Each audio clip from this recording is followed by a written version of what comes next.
प्रभु यीशु मसीह के मधुर और जलाली नाम में आज दिनांक 12 फरवरी दिन रविवार को हम आप सब श्रोताओं का हार्दिक स्वागत करते हैं।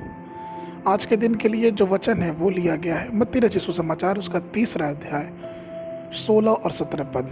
वचन कहता है, और यीशु बपतिस्मा लेकर तुरंत पानी में से ऊपर आया और देखो उसके लिए आकाश खुल गया और उसने परमेश्वर के आत्मा को कबूतर की नाई उतरते और अपने ऊपर आते देखा। और देखो यह आकाशवाणी हुई कि यह मेरा प्रिय पुत्र है जिससे मैं अत्यंत प्रसन्न हूँ। प्रियो, प्रभु यीशु मसीह इस बात से पूरी तरह वाकिफ थे कि पिता परमेश्वर को कैसे प्रसन्न करना है। इसलिए उसने यरदन नदी में बपतिस्मा लेने के लिए स्वयं को दीन किया। उसने स्वयं को दीन किया और यूहन्ना बपतिस्मा देने वाले से उसे बपतिस्मा देने के लिए कहा। जन्म के समय से लेकर उस समय तक मसीह यीशु के लिए कभी भी स्वर्ग नहीं खोला गया और ना स्वर्ग से यह वाणी सुनाई दी कि यह मेरा प्रिय पुत्र है जिससे मैं प्रसन्न हूँ। लेकिन जिस क्षण यीशु मसीह ने यरदन में बपतिस्मा लेने के लिए खुद को दीन किया, उस समय उसके लिए स्वर्ग खुल गया। यरदन नदी का पानी मटमैला और गंदा होता है। यहाँ तक कि अगर आपको याद हो तो आराम का सेनापति नमान भी उस नदी में डुबकी लगाने को तैयार नहीं था।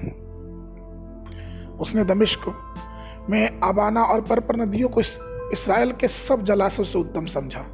लेकिन यीशु मसीह यरदन नदी में बपतिस्मा लेने से हिचकिचाया नहीं।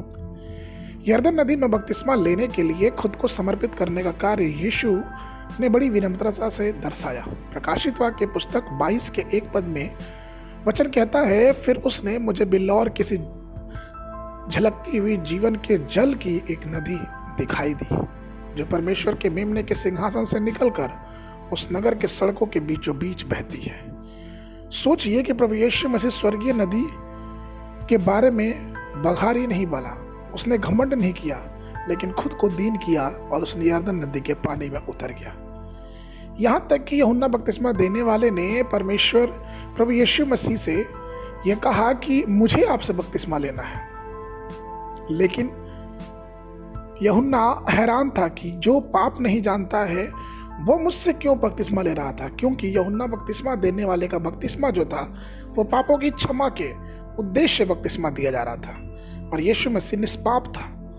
लेकिन फिर भी यीशु मसीह ने मत्ती उसके 3 के 15 में यूहन्ना से कहा कि मुझे तेरे हाथ से बपतिस्मा लेने की आवश्यकता है और क्या तू मेरे पास तेरे हाथ से यीशु ने उसको उत्तर दिया कि अब ऐसा ही होने दे, क्योंकि हमें इसी रीति से धार्मिकता के पूरा कार्य करना उचित है।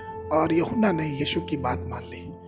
प्रियो, यीशु मसीह ने धार्मिकता को पूरा करने के लिए बपतिस्मा लिया, जिससे परमेश्वर प्रसन्न हुआ और स्वर्ग से आवाज आई कि यह मेरा प्रिय पुत्र है।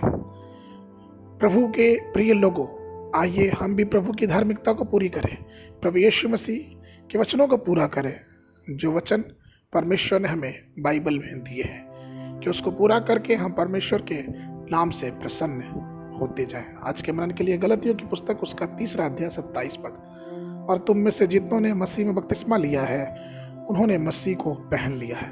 बाइबल अध्ययन के लिए सुबह के समय लय व्यवस्था की पुस्तक उसका 13 अध्याय संध्या के समय मत्ती रचित सुसमाचार उसका 26 अध्याय 26 पद से लेके 50 पद तक। परमेश्वर आप सबको आशीष देवे।